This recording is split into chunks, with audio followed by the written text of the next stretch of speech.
Kalau kita bahas cerita-cerita soal target atau pencapaian hidup, itu sangat penting ya, karena kalau kita tahu target kita jadi ngerti kemana kita harus bergerak, bagaimana kita bergerak, caranya gimana. Itu akan bikin hidup kamu lebih hidup, lebih semangat. Bangun pagi kamu menjalani hari kamu tuh dengan sukacita, karena kamu tahu kamu mau ngapain di hari itu. Oke, itu satu poin. Poin kedua, sering banget target kita itu tidak tercapai, tidak kejadian loh target kita. Kenapa sih? Ada banyak hal yang bikin target kita tidak terpenuhi. Karena kadang ada juga targetnya tidak terpenuhi karena memang kita tidak on track menuju ke sana. Kita tidak melakukan hal-hal yang relevan dengan target kita. Kenapa sih? Karena salah satu faktornya adalah terjadi konflik persona atau konflik peran.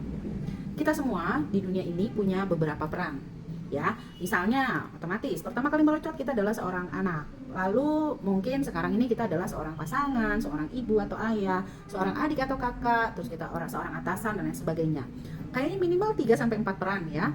Nah, setiap peran itu kita mempunyai keinginan kan, kita juga punya target di setiap peran itu.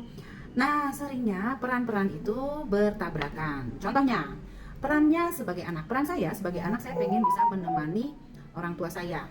Tapi peran saya sebagai pribadi, saya pengen berkarir, misalnya di luar kota, di luar negeri dan lain sebagainya. Di sini terjadi konflik kepentingan, konflik target, sehingga ya kita nggak kemana-mana.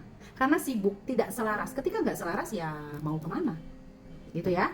Atau sebagai pribadi saya kepengen punya mobil, ya, mobil impian saya. Mobil impian saya itu Mini Cooper. Tapi sebagai ibu, saya itu juga pengen anak saya itu punya tabungan pendidikan sekian sekian sekian. Nah, ketika punya uang saya bingung, saya harus kemana. Ini konflik akhirnya.